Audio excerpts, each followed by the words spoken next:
Hello बच्चों, आज हम लोग सीखेंगे कि जब एग्ज़ाम में क्वेश्चन नहीं आए तो हम लोग क्या करें ताकि कुछ अधिक मार्क्स आ जाए। कुछ स्मार्ट काम करने का ज़रूरत है। जैसे अभी बहुत सारे एग्ज़ाम है, एसबीआई है, आरआरबी है, आईबीपीएस क्लर्क, पीओ, बहुत सारे एग्ज़ाम है।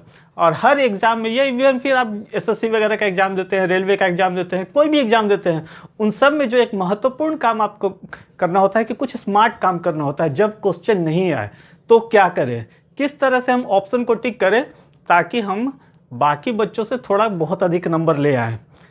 आजकल एग्ज़ाम में नेगेटिव मार्किंग होता है तो डर लगता है कि कैसे होगा, अगर गलती लग गया तो क्या होगा। तो आप कुछ बातों पे ध्यान दीजिए और आप जब मॉक टेस्ट करते हैं, जब मॉक प्रैक्टिस करते हैं, तो आप उसमें इस बात को अप्लाई कीजिए। देखिए आपके मार्क्स कुछ ना कुछ बढ़ जाएंगे, 5 से 10 नंबर का अंतर आ जाएगा। देखिए मैं आपको कुछ तरीका बताता हूँ। जैसे मान लीजिए कि बैंक का आप एग्ज़ाम देने जा रहे हैं, उसमें मैथ, रीजनिंग, इंग्लिश 3 सेक्शन है, 30 मार्क्स का है। अब जब आप बनाना शुरू किए तो आप मैथ सेक्शन में गए। मैथ सेक्शन में जो भी आपसे बना, अभी इस बात पे चर्चा नहीं करेंगे कि मैथ कैसे जल्दी बना है, अभी चर्चा करेंगे कि अगर क्वेश्चन नहीं आए तब क्या करें। तो आप एक बात मार्क करेंगे कि इसमें बहुत सारा, जैसे क्वाड्रेटिक इक्वेशन, या फिर रीजनिंग में आप आएंगे तो सिलोजिज्म,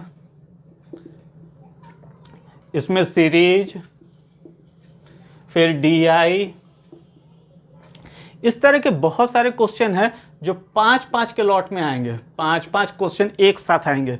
5 क्वेश्चन क्वाड्रेटिक का होगा, 5 क्वेश्चन सीरीज का होगा, 5 क्वेश्चन डीआई का होगा, 5 क्वेश्चन अप्रॉक्सीमेशन का होगा, इस तरह से रहेगा। तो जब 5-5 के लॉट में आप बनाते हैं तो 2-3 बात पे ध्यान दीजिएगा। सारी बातों को एक साथ हम लोग मिलाएंगे, उसके बाद देखिएगा क्या होता है। आप मॉक में इसका प्रैक्टिस कर लीजिए और देखिए फिर कितना अंतर आता है। अब जैसे क्वाड्रेटिक इक्वेशन बनाए हम, 4 क्वेश्चन हमसे इसमें बना। सीरीज में भी जनरली यही होता है कि चौथा 4 बनता है, एक ज़्यादा टफ होता है। डीआई में भी एक क्वेश्चन जनरली टफ रहता है, 4 क्वेश्चन, 5 क्वेश्चन में 4 क्वेश्चन थोड़ा ठीक रहता है, एक क्वेश्चन ज़्यादा टफ देता है। अब मेरा टाइम भी ये किल हो रहा है, तब हम क्या कर सकते हैं उसमें। तो इस स्थिति में हम लोग क्या करते हैं कि जैसे हमारा पहला का ऑप्शन ए आया, दूसरे का आया मान लीजिए सी आया, तीसरे का डी आया, चौथे का, अगर इस तरह से आ रहा है कि अलग अलग ऑप्शन आ रहा है ए सी डी बी, तो मान के चलिए 100% जो क्वेश्चन, मान लीजिए कि पहला क्वेश्चन ये था, इसका आया ए, दूसरे का आया सी, तीसरे का आया डी, चौथा आपसे नहीं बना, और 5वां का आया मान लीजिए बी, तो मान के चलिए कि 100% इसका ऑप्शन ई होगा। अब कहेंगे सर 100% कैसे मान लें, गलती हो सकता है। इसके बारे में और बात आगे जब हम बताएंगे तो देखिएगा समझ क्या है। आप अपने कॉपी में पेज में टिक लगा लीजिएगा कि इसका आंसर ई हो सकता है। अब आगे देखिए और क्या मज़ा आने वाला है। इसी तरह सिलोजिज्म में या जो भी क्वेश्चन रहेगा, 5-5 के लॉट में जो क्वेश्चन रहेंगे, या फिर इंग्लिश में बनाएंगे तो इंग्लिश में अगर कॉमन एरर है 5 से 5 क्वेश्चन, उसके बाद आपका सेंटेंस अरेंजमेंट है 5 क्वेश्चन, इस तरह से 5 क्वेश्चन का जो लॉट होगा तो उसमें अगर अलग अलग आएगा और 1-2 क्वेश्चन नहीं बनेगा तो जो ऑप्शन बचा रह जाएगा उसके आने की संभावना रहती है। अब देखिए कि उसको लगाएं कि नहीं लगाएं। जैसे मान लीजिए कि यहाँ पे हमको ई लगाना था, अब ई लगाएं कि नहीं लगाएं, तो आप अलग से लिख लीजिएगा कि हाँ हमारा 4th क्वेश्चन का ऑप्शन ई होना चाहिए था।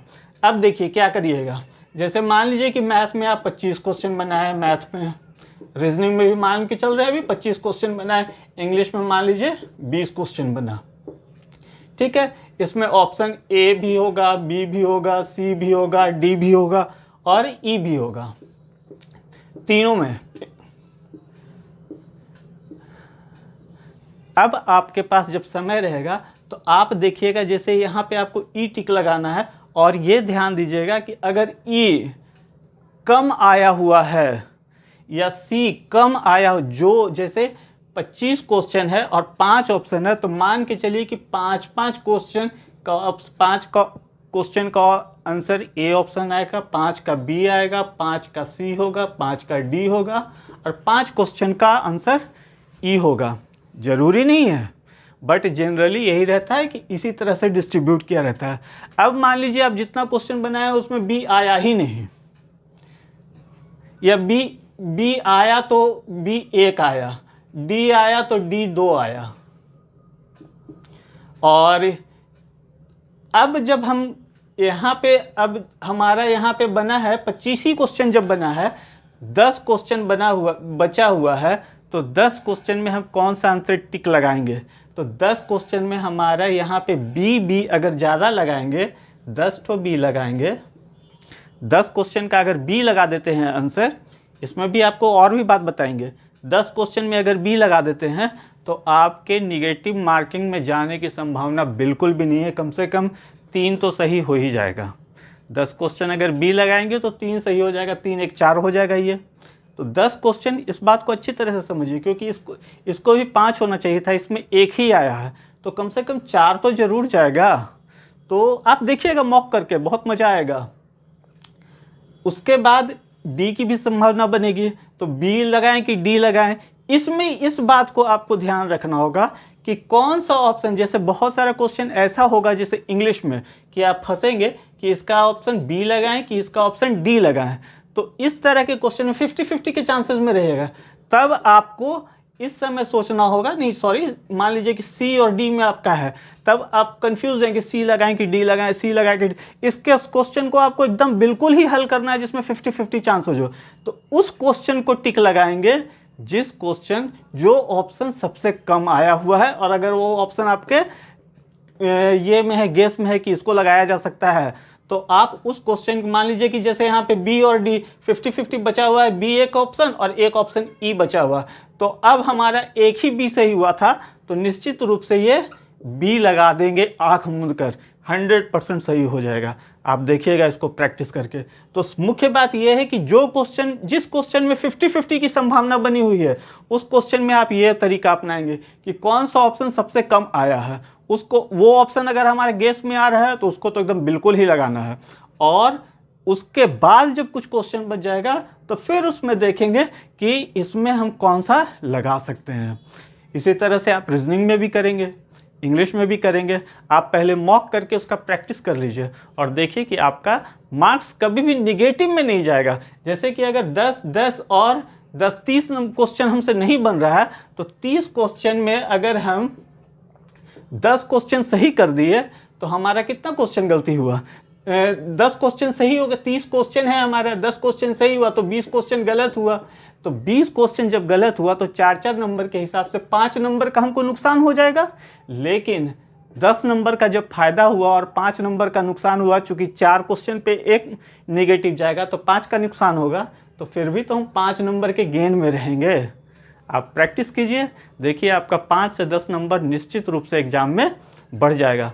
तो कैसा लग रहा है ये वीडियो आप हमको बताइएगा कमेंट करके, और अच्छा लग रहा है तो चैनल को सब्सक्राइब जरूर करिए। आगे भी हम आपको कैसे एग्जाम में आप बेहतर कर सके, इसके लिए शॉर्ट क्वेश्चन, इसके लिए शॉर्ट तरीका भी बता रहे हैं और कुछ ट्रिक्स भी बता रहे हैं। तो ओके, चैनल को सब्सक्राइब करना है, कमेंट करना है, लाइक करना है, शेयर करना है, बहुत सारा काम करना है, हम भी तो कर रहे हैं। Okay bye.